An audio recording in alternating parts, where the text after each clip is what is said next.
ओम नमः शिवाय। स्वागत है आपका अपने आध्यात्मिक चैनल पर। श्रावण मास वह पुण्यकाल जब भगवान शिव स्वयं अपनी भक्ति से प्रसन्न हो जाते हैं। यह महीना केवल पूजा का नहीं बल्कि आत्मा को जागृत करने का समय है। आज हम प्रस्तुत कर रहे हैं श्रावण मास महात्म्य का 5वां अध्याय। एक ऐसी कथा जो हमें बताती है कि कैसे श्रावण मास में सच्चे मन से की गई भक्ति मनुष्य के जीवन को पापों से मुक्त करके परम शांति प्रदान कर सकती है। तो आइए चले इस दिव्य यात्रा पर। श्रावण महात्म्य 5वां अध्याय।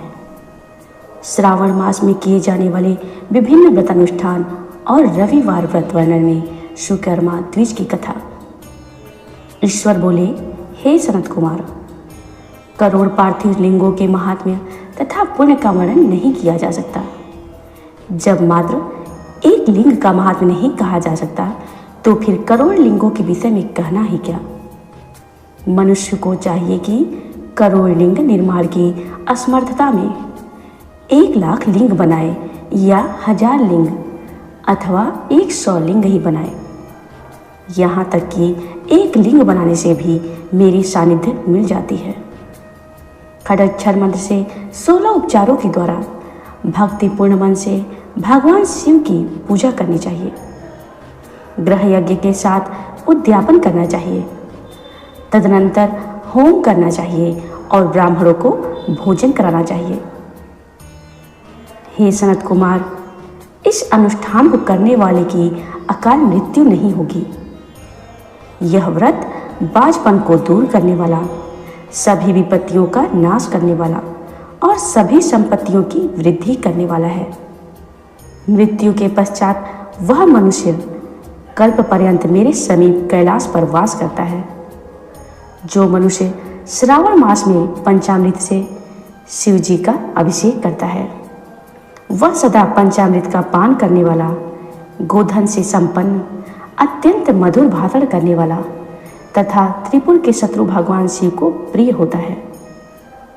जो इस मास में अनुदन व्रत करने वाला तथा हविष्यान्न ग्रहण करने वाला होता है, वह ब्रीही आदि सभी प्रकार के धान्यों का अच्छा निधि स्वरूप हो जाता है।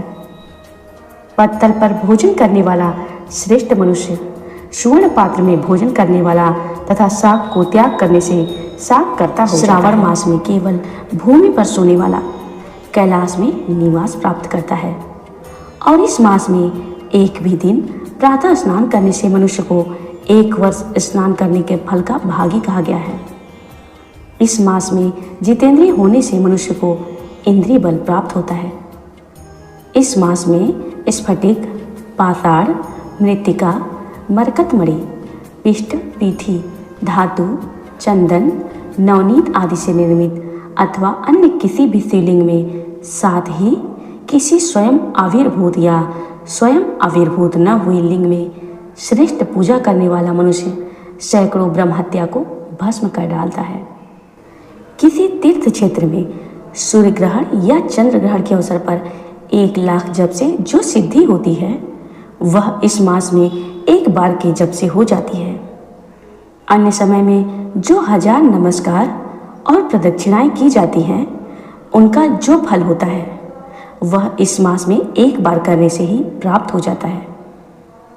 ईश्वर बोले, हे मुनि, मुझको प्रिय इस श्रावण मास में वेद पारायण करने पर सभी वेद मंत्रों की पूर्ण रूप से सिद्धि हो जाती है।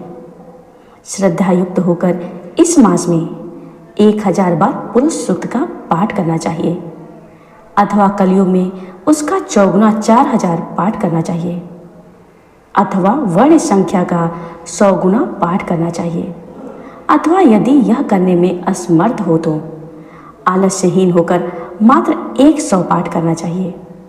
ऐसा करने वाला ब्रह्म हत्या आदि पापों से मुक्त हो जाता है। इसमें तनिक भी संदेह नहीं है। गुरु पत्नी के साथ ससर्ग जन्य पाप के लिए यही महान प्रायश्चित है। इसके समान पुण्यप्रद, पवित्र तथा पापनाशक कुछ भी नहीं है। पुरुष सूक्त के जप के बिना इस मास में एक भी दिन व्यतीत नहीं करना चाहिए। जो मनुष्य इस फल को अर्थवाद कहता है वह नरकगामी होता है। इस महीने में समिधा, चरु, तिल और घृत से ग्रह यज्ञ होम करना चाहिए। शिव के रूपों का भली भांति ध्यान आदि करके धूप, गंध, पुष्प, नैवेद्य आदि से पूजन करना चाहिए और अपने सामर्थ्य के अनुसार कोटि होम, लक्ष होम अथवा 10 सहस्त्र होम करना चाहिए। व्याहृतियों ओम भूः, ओम भुवः, ओम स्वः के साथ तिलों के द्वारा भी यह ग्रह यज्ञ नामक होम किया जाता है। ईश्वर बोले, हे सनत कुमार, इसके बाद अब मैं वारों के व्रतों का वर्णन करूंगा। आप ध्यान पूर्वक सुनिए। हे अनग, उनमें सर्वप्रथम मैं आपको रविवार का व्रत बताऊंगा। इस संबंध में लोग एक प्राचीन इतिहास को कहते हैं।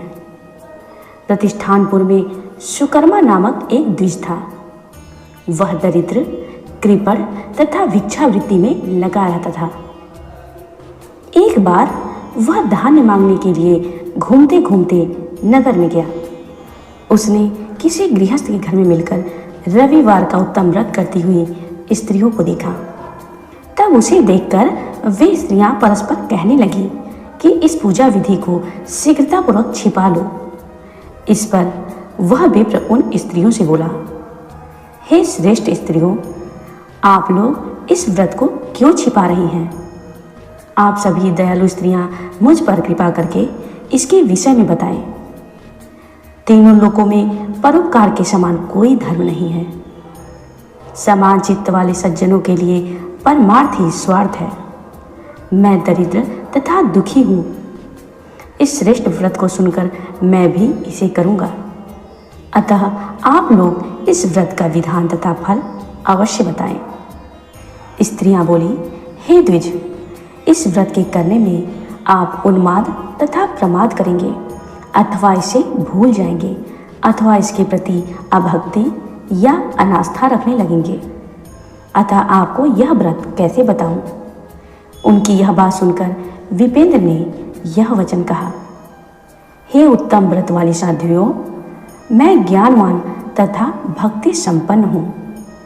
उनका यह वचन सुनकर उनमें जो एक प्रौढ़ा स्त्री थी वह उस ब्राह्मण से व्रत तथा व्रत की विधि यथावत बताने लगी। हे ब्राह्मण, श्रावण के शुक्ल पक्ष के प्रथम रविवार को मौन होकर उठ करके शीतल जल से स्नान करें। तदनंतर अपना नित्य कर्म संपन्न करके पान के एक शुभ दल पर रक्त चंदन से सूर्य के समान पूर्ण गोलाकार 12 परिधियों वाला सुंदर मंडल बनाए और उस मंडल में रक्त चंदन से संज्ञा सहित सूर्य का पूजन करें।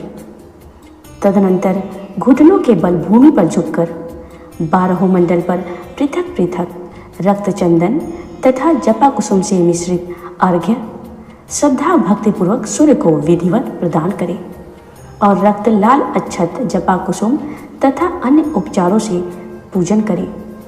तदनंतर खंड शर्करा मिश्री से युक्त नारिकेल के बीज का नैवेद्य अर्पित करके आदित्य मंत्रों से सूर्य की स्तुति करें और श्रेष्ठ 12 मंत्रों से 12 नमस्कार तथा प्रदक्षिणाएं करें। तत्पश्चात 6 तंतुओं से बनाए गए सूत्र में 6 ग्रंथियां बनाकर देवी सूर्य को अर्पण करके उसे अपनी गले में बांधें और पुनः 12 फलों से युक्त वायन ब्राह्मण को प्रदान करें। इस व्रत की विधि को किसी के समक्ष नहीं सुनाना चाहिए।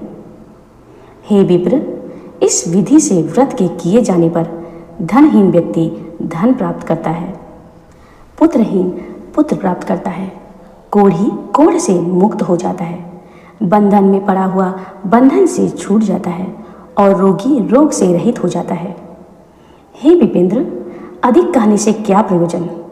वह साधक जिस जिस अभिष्ट की कामना करता है इस व्रत के प्रभाव से उसे प्राप्त कर लेता है। इस प्रकार श्रावण के 4 रविवारों और कभी कभी 5 रविवारों में इस व्रत को अवश्य करना चाहिए। तदनंतर व्रत की संपूर्णता के लिए उद्यापन करना चाहिए। हे विपेंद्र, आप भी इसी प्रकार करें। इससे आपकी सभी कामनाओं की सिद्धि हो जाएगी। तत्पश्चात उन पतिव्रताओं को नमस्कार करके वह ब्राह्मण अपने घर आ गया। उसने जैसा सुना था उसी विधि से उस संपूर्ण व्रत को किया और अपनी दोनों पुत्रियों को भी वह विधि सुनाई। उस व्रत के सुनने मात्र से, शिव जी के दर्शन से तथा उनके पूजन के प्रभाव से वे कन्याएं देवांगनाओं के सदृश हो गई। उसी समय से उस ब्राह्मण के घर में लक्ष्मी ने प्रवेश किया और वह अनेक उपायों तथा निमित्तों से धनवान हो गया। किसी दिन उस नगर के राजा ने ब्राह्मण के घर से होकर राजमार्ग से जाते समय खिड़की में खड़ी उन दोनों सुंदर तथा अनुपमेय कन्याओं को देख लिया। तीनों लोकों में कमल, चंद्रमा आदि जो भी सुंदर वस्तुएं हैं, उन्हें वे दोनों कन्याएं अपने शरीर के अवयवों से तिरस्कृत कर रही थी। उन्हें देखकर राजा मोहित हो गए और क्षण भर के लिए वहीं खड़े हो गए। ब्राह्मण को शीघ्र बुलाकर उन्होंने दोनों कन्याओं को मांग लिया। तब उस ब्राह्मण ने भी हर्षित होकर दोनों कन्याएं राजा को प्रदान कर दी। उस राजा को पति रूप में प्राप्त करके वे कन्याएं भी प्रसन्न हो गई। वे स्वयं इस व्रत को करने लगी और पुत्र पौत्र आदि से संपन्न हो गई। ईश्वर बोले, हे मुने, महान ऐश्वर्य देने वाले इस व्रत को मैंने आपसे कह दिया। हे विधिनंदन, जिस व्रत के श्रवण मात्र से मनुष्य सभी मनोरथों को प्राप्त कर लेता है, उसके अनुष्ठान करने के फल का वर्णन कैसे किया जाए। श्रावण मास के इस पावन पंचम अध्याय की कथा ने यदि आपके हृदय को छुआ हो तो इसे जरूर अपने प्रियजनों तक पहुंचाइए। हर सोमवार शिव को जल चढ़ाइए। मन से ओम नमः शिवाय का जाप कीजिए। आपके जीवन में शिव कृपा का अवतरण अवश्य होगा।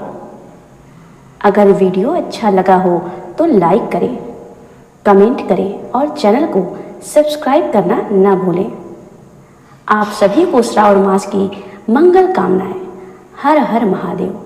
जय भोलेनाथ।